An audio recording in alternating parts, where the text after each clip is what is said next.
Our next committee of the day is the Public Utilities and Green Committee. Those committee members are Freeman, McKittrick, Connor, Mosley, and Holland.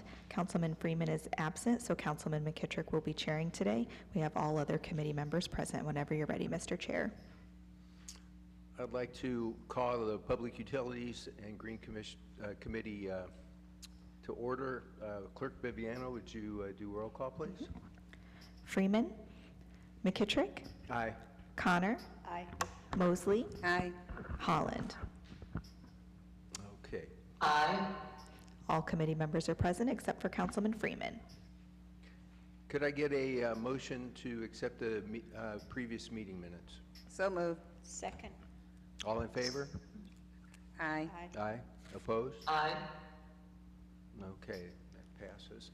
We have two pieces that come before us today. The first one is authorizing the mayor or his designee to file an application for, and if awarded, accept and expend grant funding from the Ohio Water Development Authority and declaring an emergency.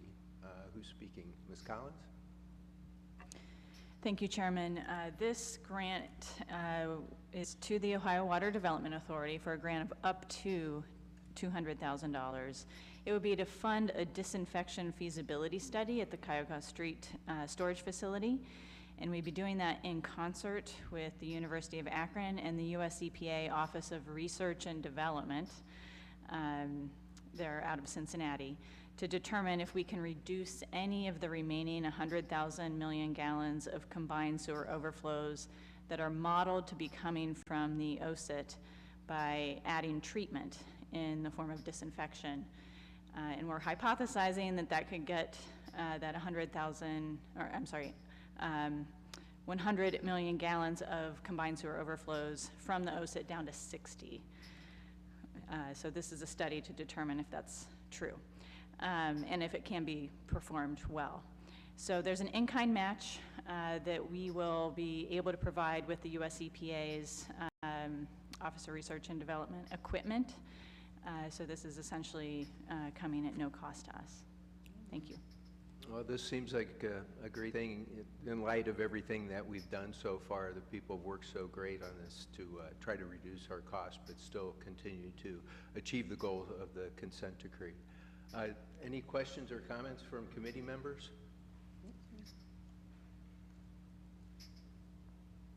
Councilwoman Holland? Thank you, Mr. Chairman.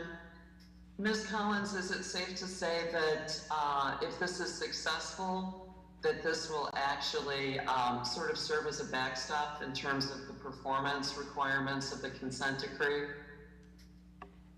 We're sure hoping that, yes, potentially. I mean, this is a subject, I think we all know, this is the subject of this last bit of negotiations that we're in with the US EPA.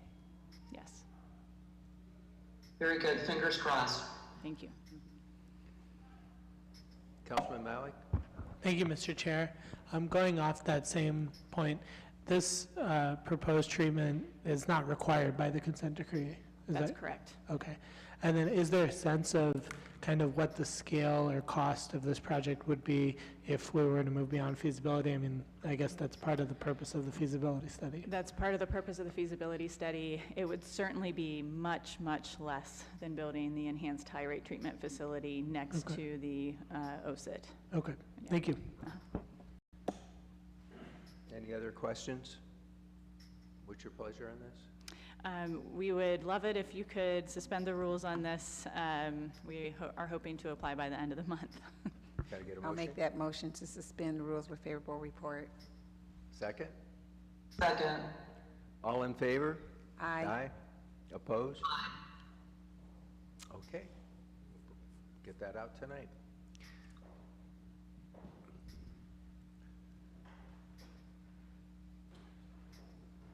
The second piece coming before us is authorizing the mayor as a designee to file an application for, and if awarded, accept and extend grant funding from the U.S. Department of Agriculture, Forest Service, Urban and Community Forestry Grant Program, and declaring an emergency. Ms. Collins, you again? Yes, thank you. Thank you, Chairman McKittrick. The U.S. Department of Agriculture has opened up this grant opportunity for collaborative work with the community to provide equitable access to trees and green spaces, and this is coming to us pursuant to the Inflation Reduction Act and President Biden's Justice 40 initiative.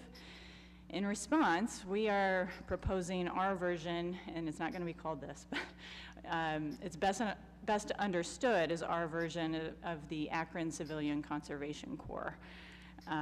We're doing this in partnership with the Akron Zoo, Truly Reaching You, Summit County Health Department, Davy Tree, and Common Strategies, spelled C-O-M-M-E-N Strategies, to develop an urban forestry workforce in underserved communities in Akron with a need for green spaces that are kept for them.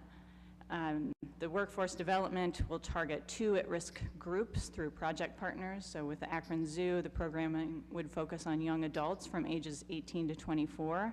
And with Truly Reaching You, I think as most of you probably know, it'd be programming for ex-offender reentry to folks who are, to assist people who are leaving incarceration and successfully find stable housing and employment. The grant requires that 83% of the funds would be passed down to our partners, and the remaining would essentially be related to Akron's expenses. If funded, both groups would receive 8 weeks of training from Davy Tree in urban forestry practices with the opportunity to earn certification after training. They would then, with guidance from community outreach efforts in each neighborhood, work under the leadership and guidance of the City of Akron and Davy Tree to implement urban forestry practices in what we're anticipating would be 5 neighborhoods: East Akron, Middlebury, Sherbondi Hill, South Akron, and Summit Lake. There's no match, and the program aims to restore, improve, and reconnect green spaces in Akron through community reinvestment. Happy to answer questions. Any questions from committee members? Councilwoman Mosley. I think Councilwoman Holland was before me. I can wait. Councilwoman Holland? Thank you, Mr. Chairman. Ms. Collins, this program is fantastic. I'm interested in understanding how many positions a $6.2 million grant can fund and what you would expect the time frame to be for the program. It's a great question, and so Truly Reaching You, we're thinking would be allocated about 1.6 million, and the zoo would get about 1.6, and we are still making sure that we are completely understanding exactly what our personnel costs would be. But you can see how much support there would be there. The City of Akron would have admin support too. So when you're asking about number of positions, it's a complicated question and depends on organization that's involved. But I'm happy to get you our final budget that would outline personnel numbers so that I can better answer your question. Thank you, that'd be great. And would it be reasonable to anticipate that Akron's cost of overhead and administration of this program would be comparable to Truly Reaching You and the zoo? Those numbers hit me as high, right, but I also don't have any detail on that. Could you guesstimate whether Akron's cost would be comparable, less, or any ideas? When you say cost, I think you're trying to figure out how many people Akron would employ, is that right? Yeah. Okay. So I don't have those numbers for you. Would it be comparable? It'd actually be a lot less. So I think I had said 83% of the grant, 84%, needs to go to the outside organizations. We're anticipating for us, for the city, it'd be about $500,000. Okay, that's helpful, thank you. Okay. And would appreciate any further detail as it becomes available. Absolutely. Great program. Thank you. Councilwoman Mosley? Thank you. Emily, I know there's going to be overhead cost. I don't know if you all have a plan in place for the repurposing of the parcels. That's something that the organizations who would be given the funding would do. But if, from our standpoint, I really would hope they would consider some of these parcels with planting some fruit trees. Yes, that's absolutely part of the program that I did not mention. So we would have, there's a heavy focus on the public engagement component, which is probably some of the costs that you all are thinking about. But other aspects of the program, where possible, we will be planting fruit trees, shrubs, native species, heavy focus on public education and determining where those things should go. Awesome. Okay, thank you. Yeah. Councilwoman Amowian?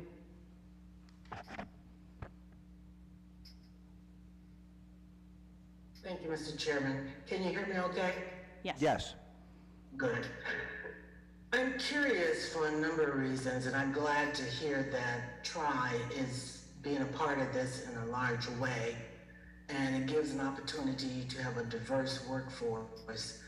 I think we all know that Mr. Hargrove comes down to council every week wanting to do something with the city in terms of business and workforce development. Now, this is part of the area where he lives, the Shabandi Hill area.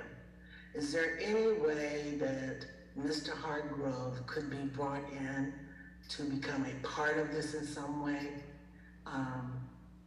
You know, I don't know anything. I know we've talked about some of his personal financial difficulties, but if we're looking to increase the workforce and looking to utilize citizens from the community, and he has come down multiple times asking for some work, and I know TRIBE program. I'm very familiar with Mr. Perry and his program, and I know that he's done magnificent work in terms of hiring individuals that are re-entering society from prison. I'm just curious if there's a way that we can bring Mr. Hargrove in and see if there's a way that we can get him involved in or engaged in some of this. Is that remotely possible? Councilwoman Amobian, there's no question in my mind that we can reach out and engage with Mr. Hargrove. Whether or not there's a guarantee that that will result in exactly what he's seeking, you know, let's be mindful that we need to engage with him to understand what those things are and proceed from there. But there is absolutely no reason we cannot reach out to him. I appreciate that. At least we'll make the effort to see if we can do something. Of course. But I like the idea of this program, and particularly the fact that you are bringing in grassroots kind of community-oriented groups that are doing some major work. So, are there some standards around the payment? Do we have to pay a certain amount, or is that all determined by the contractor? That's a good question, and I couldn't recite the details. Sometimes they come from Treasury to tell you exactly what we need to enforce from, you know, a pay standpoint.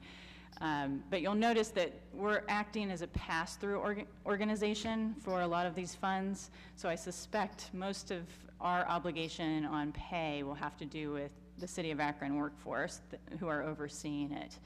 And I can't, you know, there are certainly positions that people who go through this program may be interested in later with the City of Akron. For example, I know John Malish would love it if, you know, the arborist title wasn't a second title to him right now. So there are positions that can be filled, but I can't say that this grant provides additional positions with the City of Akron. Instead, these are workforce development initiatives that would allow people who participate to then not only obtain a certification in forestry, but then move on to another potential position. Perhaps some of them could be with the city. Okay.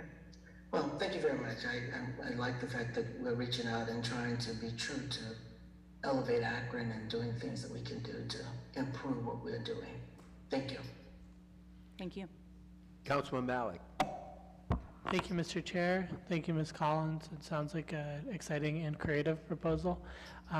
Could council get a copy of what's filed with USDA? Absolutely, yes, Thank you very much. of course.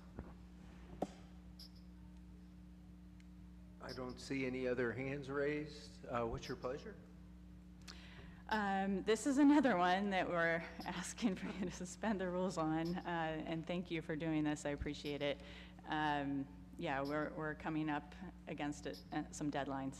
I'll make that motion, suspend the rules with a favorable report. Is there a second? Second. All in favor? Aye. Any against? Okay, we'll bring that forth tonight. Thank you. There's nothing else to come before us. We will be adjourned.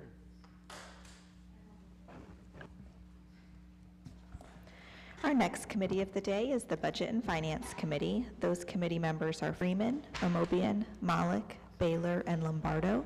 Councilman Freeman is not here today, so Councilwoman Amobian will be chairing. Madam Chair, we're ready whenever you are.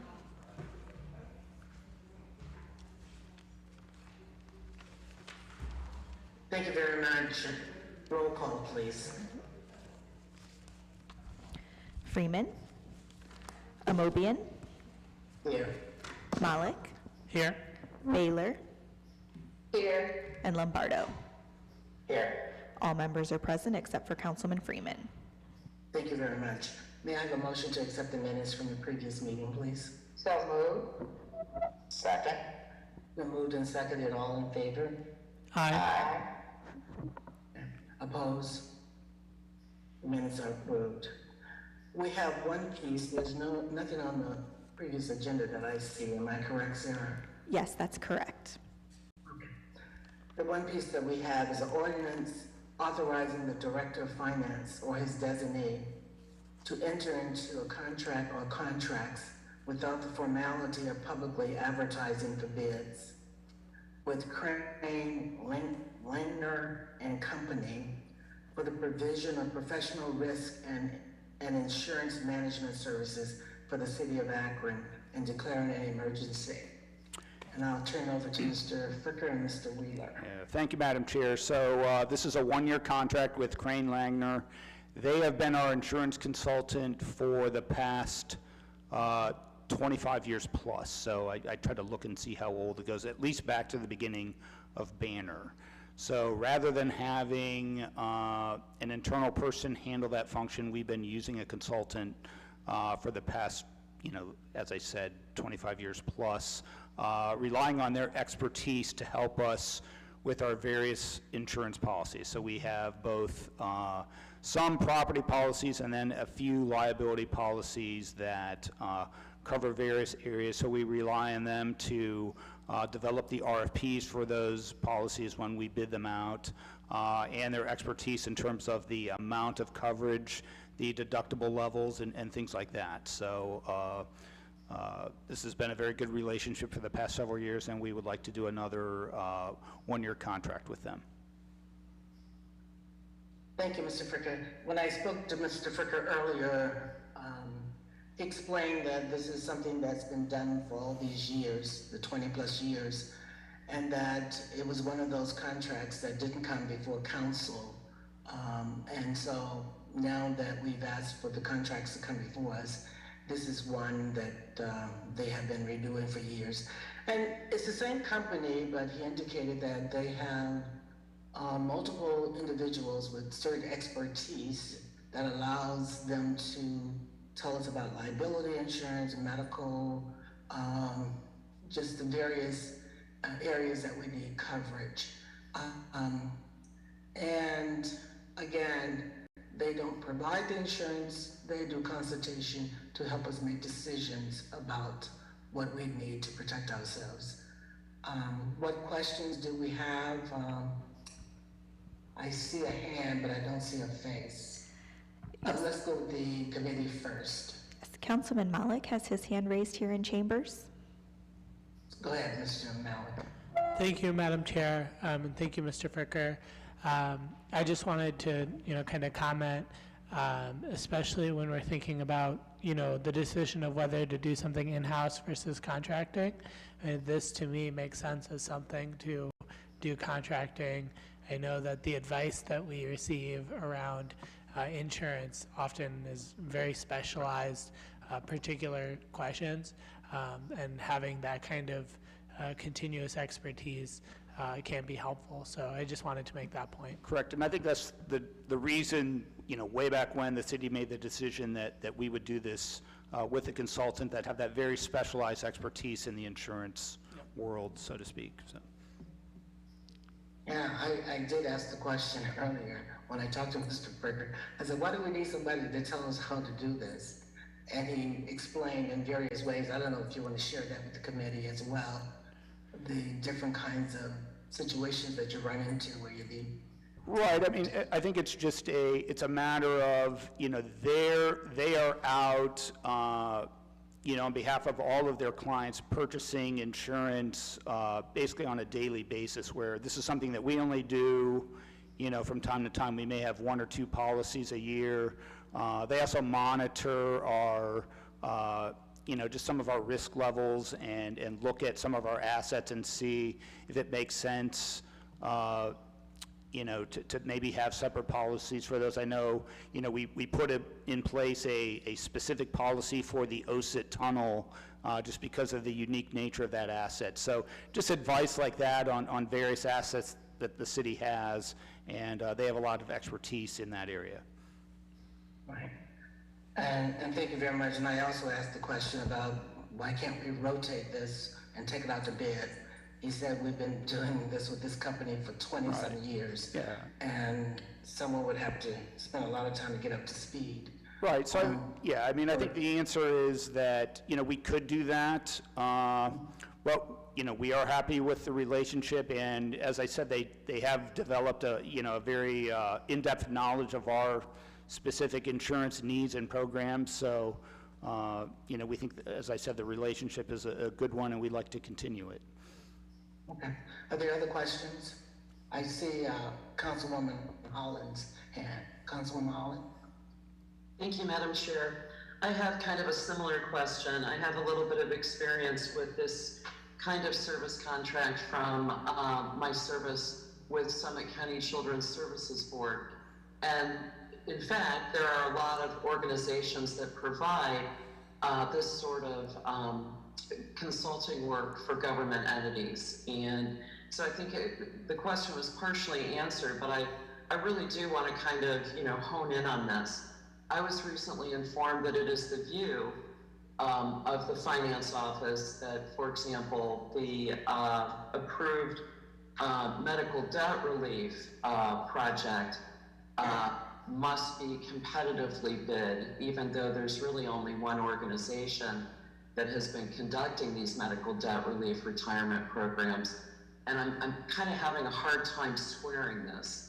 On one hand, we have, probably thousands of organizations that provide sourcing of insurance plans, but we have one organization that provides, vetted, tested, approved by the Treasury regs under ARPA medical debt relief programs. So I'm just kind of trying to understand the logic and what the difference is. Why would we sole source this, but not sole source the thing where there really is just one source?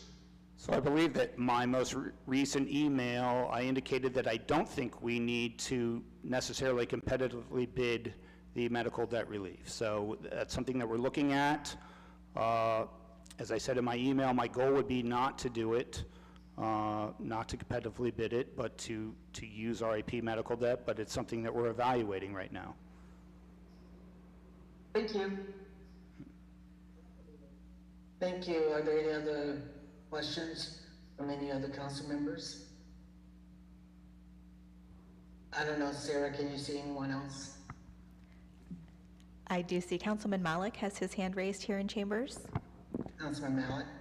Thank you. I wouldn't have said anything if my colleague hadn't invited more people to comment, but I guess just to go off of Councilwoman Holland's point and for the record, I think that this speaks to kind of a thing that comes up periodically, which is the question of, what are the situations in which we must competitively bid something versus we may, and then this is really a policy decision, right, as to It when it's is, appropriate yeah. or not. And I think one of the things that, we've talked about for several years is the importance of having some kind of standard or policy for when we competitively bid versus not. And so I'm just saying it for the record. I hope that's an endeavor we can all go on together. Okay, understood.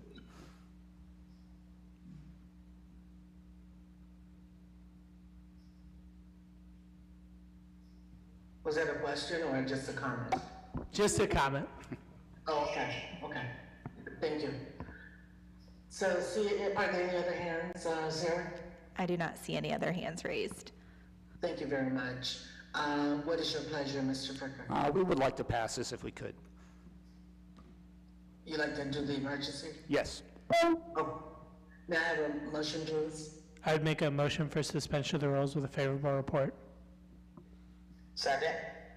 It's been moved and seconded. All in favor? Aye. Opposed? Okay.